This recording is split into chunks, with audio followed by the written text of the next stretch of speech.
बिस्मिल्लाहिर्रहमानिर्रहीम। लाखों करोड़ों दुरूदो सलाम मोहम्मद मुस्तफ़ा सल्लल्लाहु अलैहि वसल्लम और आले मोहम्मद पर। मैं हूं उमर दराज गोंदल। आगाज कर लेते हैं सुप्रीम कोर्ट ऑफ पाकिस्तान के साथ। और आज वहां पे फैसल वावडा और मुस्तफ़ा कमाल का जो केस है, तौहीन अदालत का, वो केस लगा हुआ था। और उस केस की समाअत के हवाले से क्या कुछ हुआ, मैं आपके सामने वो चीजें बड़ा तफसील के साथ आपके सामने रखना चाहता हूं। और अगर ये कहा जाए कि सुप्रीम कोर्ट ऑफ पाकिस्तान ने आज मुस्तफ़ा कमाल का और फैसल वावडा का जो डंग था वो डंग निकाल दिया है, तो ये कहना गलत नहीं होगा। और अगर दूसरे लफ्जों में ये कहा जाए कि वो तमाम 34 टीवी चैनल्स जहां पे इमरान खान की तस्वीर नहीं चल सकती, उनका नाम भी नहीं चल सकता, लेकिन हमारे सरकारी टीवी चैनल के ऊपर इंडियन राहुल गांधी की तस्वीर, उनकी प्रेस कॉन्फ्रेंस चल सकती है। उसको लेके भी आज तमाम जो 34 टीवी चैनल्स हैं, सुप्रीम कोर्ट ने उनको इस सिलसिले में नोटिस जारी किया। मैं आपके सामने वो तफसीलात भी रखता हूं। उसके बाद जो पैमरा ने कोशिश ये की थी कि आप अदालती रिपोर्टिंग नहीं कर सकते। अब उसके पीछे मकसद क्या था?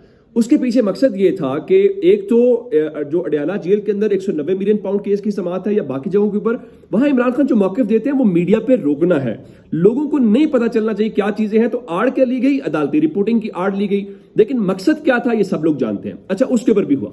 अच्छा, एक खास बात आज क्या थी? खास बात यह थी 2 दर्जन से जायद आज जो सेनेटर्स हैं, जो एमएनएज हैं, वो सुप्रीम कोर्ट में मौजूद थे। किसी ने आज लिखा कि इतने तो नवाज शरीफ साहब से सॉलिडेरिटी के इजहार के लिए लोग नहीं आते रहे जितने आज फैसल वावडा और मुस्तफ़ा कमाल से इजहार यकजहती के लिए आए हैं। इससे पता चलता है, और इसमें क्या पीपल्स पार्टी, क्या मुस्लिम लीग नून, क्या दीगर जमातें, सब यकसू हैं। और अगर पूछा जाए कि भाई फैसल वावडा किस जमात के हैं, तो वो कहेंगे जी आजाद हैं, किसी जमात से ताल्लुक नहीं है। लेकिन वहां आके लगता यह है कि जो उनके पीछे लोग हैं वो बहुत ही कोई ताकतवर लोग हैं, या कम से कम सबको पता है कि मुस्तफ़ा कमाल वो फैसल वावडा किनके बंदे हैं, इसलिए वहां पहुंचना बहुत जरूरी है। अब आते हैं सुप्रीम कोर्ट में आज हुआ क्या कुछ है, चीफ जस्टिस ने क्या कुछ कहा है, क्या सवालों के जवाब मांगे गए हैं। आप जानते हैं कि एक तो मुस्तफ़ा कमाल ने गैर मशरूत तौर पे अदालत से माफी मांगी थी और कहा था वो अपने आप को अदालत के रहमो करम के ऊपर छोड़ते हैं। जिसके बाद उनके जो वकील हैं, उनके वकील ने आज अदालत से इस्तदा की कि जो मुस्तफ़ा कमाल की हद तक उनकी क्या कहते हैं कि ये उनके खिलाफ तौहीन अदालत की कार्रवाई है, आप उसको खत्म कर दें। लेकिन अदालत ने फिलहाल उनकी इस इस्तदा को मुस्तरद कर दिया है और उनके खिलाफ अदालती कार्रवाई को खत्म नहीं किया। अच्छा, उसके बाद अगली बात, अदालत ने जो फैसल वावडा के वकील हैं उनसे ये पूछा कि आप ये बताइए कि फैसल वावडा माफी मांग रहे हैं कि नहीं मांग रहे। तो उनके वकील ने कहा कि हम मुशावरत के बाद अदालत को आगाह करेंगे। तो अदालत ने फैसल वावडा से तौहीन अदालत के शो कॉज नोटिस पर दोबारा 1 हफ्ते में जवाब तलब कर लिया है। यानी मुस्तफ़ा कमाल की माफी को कबूल नहीं किया गया और दूसरी जानिब उनसे पूछा गया कि आप माफी मांगते हैं कि नहीं मांगते। वैसे पाकिस्तान के अंदर ये फैसल वावडा के लिए ही ये एक सहूलत है। अगर मेरे जैसा या आप जैसा कोई कमजोर शख्स हो तो उनके खिलाफ अगर तौहीन अदालत की कार्रवाई हो, मेरा ख्याल है कि अदालत इस मामले में बिल्कुल भी जो है वो रिस्ट्रेंट का मुजाहरा भी शायद ना करे और इतने तहम्मुल का मुजाहरा भी ना करे। तो आप यूं समझिए कि फैसल वावडा और मुस्तफ़ा कमाल को तौहीन अदालत के नोटिस के जवाब में एक और जवाब जमा कराने का मौका दे दिया गया है। और लेकिन आज कुछ सवालात हुए। मिसाल के तौर के ऊपर चीफ जस्टिस ने यह पूछा कि क्या मुस्तफ़ा कमाल की जो प्रेस कॉन्फ्रेंस है वो इत्तफाकी थी या वो फैसल वावडा से मुतासिर थे। तो फरूक नसीम जो उनको रिप्रेजेंट कर रहे थे मुस्तफ़ा कमाल को, तो उन्होंने कहा नहीं, ये जो प्रेस कॉन्फ्रेंस है, ये प्रेस कॉन्फ्रेंस जो है वो बिल्कुल इत्तफाकी किस्म की थी। अच्छा, काजी फायज ईसा साहब ने भी इसके ऊपर रिमार्क्स दिए हैं। उन्होंने कहा मुझे जितनी गालियां पड़ी हैं शायद किसी को ना पड़ी हूं, लेकिन मैं अपनी जात पर मैंने नोटिस नहीं लिया, अदलिया पर बात हुई उसके लिए नोटिस लिया।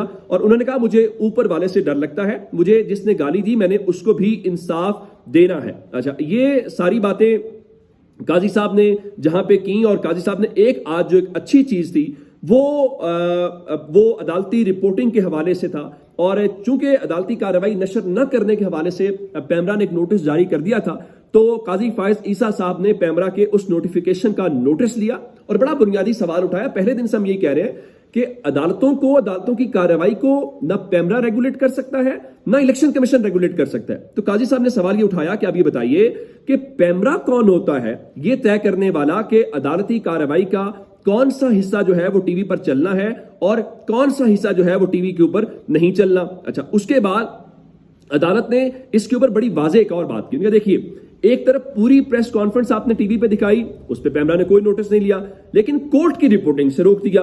तो क्या इदारे इस तरह से चलते हैं? ये बड़ा बुनियादी सवाल था। अब उस पे काजी साहब ने एक बड़ी बात की कि ये जो तौहीन अदालत वाला है, तो उसके ऊपर अटॉर्नी जनरल ने अदालत को ये बताया कि टीवी चैनल्स ने अपना अगर प्लेटफॉर्म मुहैया करना छोड़ दिया तो ये मामला वैसे ही खत्म हो जाएगा। और जजेस के बारे में ऐसी बातें बोली गई हैं और टीवी चैनल्स ने उनको नशर किया है। तो अटॉर्नी जनरल ने कहा कि तौहीन अदालत पर सजा के साथ 1 लाख जुर्माना है। तो फिर अदालत ने कहा कि एक बयान में अगर कोई 10 बार तौहीन करे तो क्या जुर्माना 10 लाख होगा? तो फरूक नसीम ने कहा नहीं, जुर्माना फिर भी 1 लाख ही होगा, बेशक आप जो अदालत की तौहीन है वो 10 बार भी करते रहें। अच्छा, अब इस सारे मामले के बाद अदालत इस नतीजे पे पहुंची कि इस मामले को फिलहाल जो है वो खत्म नहीं किया जाएगा। तो आप यूं समझिए कि फैसल वावडा को, मुस्तफा कमाल को एक मौका दिया गया।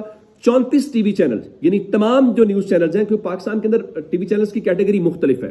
कुछ न्यूज के चैनल्स होते हैं, कुछ ड्रामास के चैनल्स होते हैं जिसपे एंटरटेनमेंट चलती है, कुछ स्पोर्ट्स के चैनल्स होते हैं। तो पाकिस्तान में इस वक्त जो लाइसेंस्ड टीवी चैनल्स हैं वो 34 हैं न्यूज से रेलिवेंट। उन 34 न्यूज चैनल्स को बाकायदा तौर पे नोटिस जारी कर दिया गया है और उनको कहा गया है कि आप बताएं कि आपके खिलाफ तौहीन अदालत की कार्रवाई क्यों न की जाए। अच्छा, इसमें एक बड़ी इंपॉर्टेंट बात है, TV channels press conference, Faisal Vawda को इतना बड़ा चेहरा नहीं है। फैसल वावडा, शायद आप यहां से गुजरे ना, किसी से पूछे फैसल वावडा कौन है या उनका ताल्लुक कहां से है, किस जमात से, लोग नहीं जानते होंगे। अब उनको टीवी पे क्यों दिखाया जाता है? टीवी 2 तरह से लोगों को दिखाता है। एक वो लोग जिनको लोग देखना चाहते हैं, वो कहीं पे बात कर रहे होंगे, टीवी भागम भाग जाएगा, इसको हम कहते हैं टीआरपी, रेटिंग लिए करता है। दूसरे वो लोग होते हैं जिनको कोई नहीं देखना चाहता, इवन उनके घर वाले भी नहीं देखना चाहते, उनको टीवी पे बिला तातुल दिखाया जाता है। वो कहीं और से फोन आता है, कहीं से हुक्म आता है, जब पहले ही बता दिया जाता है कल इतनी बड़ी प्रेस कॉन्फ्रेंस होनी है, तो वो सारा मामला है। अब इस केस की समाअत जो है वो 28 जून तक अदालत ने मुलतवी कर दी है और अब इस हवाले से अदालत ने मुस्तफा कमाल को एक मौका जरूर दिया, जहां तो एक उनको यह भी कहा कि आप बेहतर कंडक्ट दिखाएं। हो सकता है कि वो प्रेस कॉन्फ्रेंस के जरिए माफी मांग ले, तो अदालत समझे कि उन्होंने चूंकि तौहीन जहां पे की थी वहां पे उन्होंने माफी भी मांग ली है, तो ये मामला वाइंड अप हो गया। अच्छा, एक तो हो गया ये वाला सुप्रीम कोर्ट से बड़ी डेवलपमेंट है। दूसरा, मैंने आपको बताया था कि जो इमरान खान के अकाउंट से शेख मुजीबुर रहमान वाली वीडियो आई और उसके ऊपर कहा जा रहा है कि इमरान खान के ऊपर एक और केस गवर्नमेंट बनाना चाहती है, उस सारे मामले को लेके एफआईए ने उमर अयूब साहब को, बैरिस्टर गौहर को और रऊफ हसन साहब को बुलाया। अब बैरिस्टर गौहर जो है वो और रऊफ हसन आज पेश हो गए एफआईए के पास, चूंकि इस्लामाबाद हाईकोर्ट में भी केस लगा। लेकिन दूसरी तरफ जो उमर अयूब है, उन्होंने एफआईए को कहा कि भाई मुझे सबसे पहले तो हुदूद रहमान कमीशन रिपोर्ट दें और बाकी चीजें जो हैं वो भी मेरे सामने रखें। अच्छा, अब इस पे देखते हैं कि उस सारे मामले में से क्या निकलता है, क्या वो चीज आगे होती है या नहीं होती। लेकिन जाहिर है ये तहरीक इंसाफ है। आपको याद है एक बार इमरान खान के वारंट आए थे और उनके वारंट की तामील कराने के लिए लाहौर में जो इमरान खान का घर है जमान पार्क में, वो तोड़ा गया था, ऑपरेशन किया गया था। एट द एंड बताया गया जी वो हम ना वारंट की तामील करवाना चाहते हैं। अब जरा आपको बताना चाहता हूं कि तहरीक इंसाफ के एक साबिक रुकन असम्बली है चौधरी अदनान, जो पिंडी से जिनका ताल्लुक था, उनका कत्ल हुआ। अब उनके अंदर नाम आए 2, एक इनके एमएनए दानियाल चौधरी हैं और चौधरी तनवीर हैं। उनकी आज अदालत ने जमानत मंसूख कर दी है। सवाल यह पैदा होता है कि जिस तरह आपने इमरान खान या बाकी लोगों के ऊपर घर तोड़ते हैं, सब कुछ करते हैं, तो क्या आप उनके घर में भी जाएंगे? क्या उनके घर पे भी रेड करेंगे? क्या उनको भी गिरफ्तार करेंगे?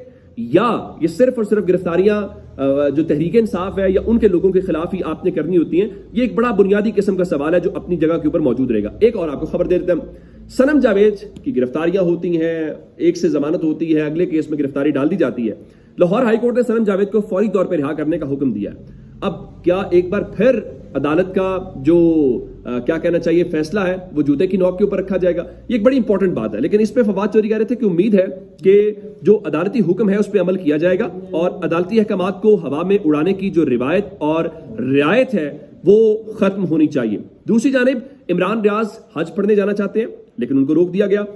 फिर पता ये चला जनाब कि उनका नाम ईसीएल से तो निकाल दिया गया 31 मई को, लेकिन साथ ही जो पासपोर्ट कंट्रोल लिस्ट है वो डाल दिया गया और ये एंटी करप्शन पंजाब की दरखास्त के ऊपर किया गया। आज चीफ जस्टिस आमिर फारूक कह रहे थे एंटी करप्शन एक महकमा है, एजेंसी नहीं है, और अगर आपको कोई कहे कि इसका नाम फलान लिस्ट में डाल दो तो आप डाल देंगे। आपने अपना दिमाग इस्तेमाल नहीं करना। और उसके बाद जब ये सारी बातें हुई तो उनका इससे पता चला 31 मई को आपने नाम निकाला, 31 मई को डाल दिया, इसका मतलब है कि इदारे बड़ा तेज काम कर रहे हैं। ये भी बड़ी हैरानी की बात है। जिसके बाद अदालत ने फैसला महफूज कर लिया है और उन्होंने उनके वकला को कहा है हुकूमत के कि अगर आपके पास इस अपने फैसले के हक में कोई अदालती नजीर हो तो वो बता दीजिएगा, वरना रिटर्न ऑर्डर आ जाएगा। तो ये अब तक की अपडेट्स थी। अपना बहुत सारा ख्याल रखिएगा। खुदा हाफिज।